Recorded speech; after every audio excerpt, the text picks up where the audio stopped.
Hello दोस्तों, आपका स्वागत है हमारे चैनल द स्टोरी नॉलेज में। आज हम आपके लिए लेकर आए हैं सिगमंड फ्रॉइड की book the interpretation of dreams की समरी। इस किताब में बताया गया है कि ड्रीम्स का अपना महत्व होता है और वे इंसान के सबकॉन्शियस ब्रेन के बारे में बता सकते हैं कि इंसान के अंदर क्या चल रहा है, जिसका उसे भी पता नहीं होता।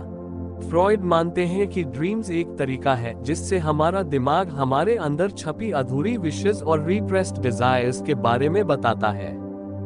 जैसे मान लीजिए किसी बच्चे की एक धार्मिक फैमिली में परवरिश हुई हो और उसे लगा हो कि सेक्सुअल डिजायर पाप होती है।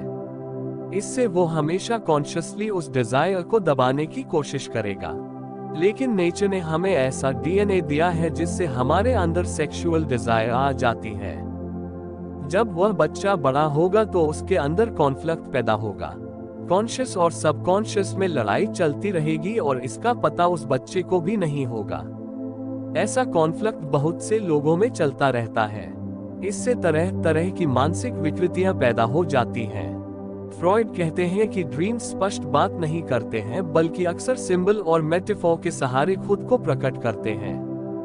जैसे स्ट्रिक्ट पेरेंट्स से आजादी चाहने वाले युवाओं को किसी दानव द्वारा घसीटे जाने के भयंकर सपने आ सकते हैं, या कहीं से गिरने के सपने आ सकते हैं। यहाँ घसीटे जाने या गिरने का मतलब है कि वे घर से दूर जा रहे हैं या आजादी पा रहे हैं। लेकिन किसी दानव द्वारा घसीटे जा रहे हैं या ऊंचाई से गिर रहे हैं, इसका मतलब है कि घर से दूर जाने में बहुत खतरे भी हैं और उनके मन में अनिश्चितता का डर भी है।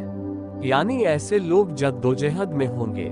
वे जाना तो चाहते हैं लेकिन उन्हें अंदर ही अंदर डर भी लगता है। फ्रॉइड कहते हैं कि ड्रीम्स के कंटेंट को दो में बांटा जा सकता है, मैनिफेस्ट कंटेंट और लेटेंट कंटेंट। मैनिफेस्ट कंटेंट का मतलब है जो कुछ हमें ड्रीम्स में दिख रहा है, और लेटेंट कंटेंट का मतलब है उन इमेजेस या सिंबल के पीछे का छुपा हुआ मतलब, जिसे समझना बेहद पेचीदा और मुश्किल हो सकता है और केवल साइकोएनालिसिस का कोई विद्वान ही उन्हें सही से इंटरप्रेट कर सकता है। फ्रॉइड बताते हैं कि लेटेंट कंटेंट को समझने के लिए किसी भी इंसान की पर्सनालिटी, तजुर्बे और डिजायर्स को समझना जरूरी है। क्या कोई इंसान बहुत सेंसिटिव है या नहीं, उसके साथ क्या घटना घटी है, उसने क्या दुख झेले हैं आदि को समझकर हम मैनिफेस्ट कंटेंट के सिंबल्स का मतलब समझने की कोशिश कर सकते हैं। इस किताब में फ्रॉइड ने बहुत से सिंबल्स का जिक्र किया है, जैसे गिरना, उड़ना, पीछा किया जाना, सांप देखना, पैसे मिलना, खुद की लाश देखना आदि। फ्रॉइड कहते हैं कि इन सभी सिंबल्स का यूनिवर्सल मीनिंग है। फ्रॉइड कहते हैं कि बहुत से ड्रीम्स हमारी सेक्सुअल डिजायर या अग्रेसिव डिजायर को भी परिलक्षित करते हैं। ड्रीम वर्क वह प्रोसेस है जिसके चलते हमारा सबकॉन्शियस दिमाग हमारी डिजायर्स को सिंबल्स में बदलता है। इसके 3 स्टेप्स होते हैं: कंडेंसेशन, डिस्प्लेसमेंट और सिंबलाइजेशन। कंडेंसेशन सबसे पहले दिमाग हमारी डिजायर्स को छोटा कर देता है, इसलिए कोई भी सपना 1-2 मिनट से लंबा नहीं होता है।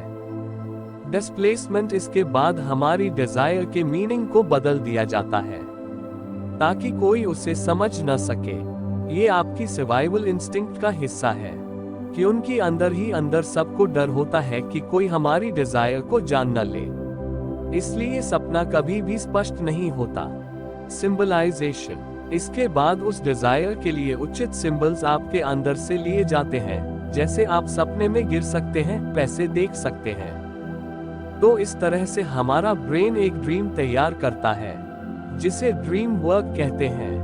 फ्रॉइड कहते हैं कि कई बार ड्रीम्स की मल्टीपल लेयर्स भी हो सकती हैं, कि उनकी इंसान के अंदर हजारों डिजायर्स होती हैं।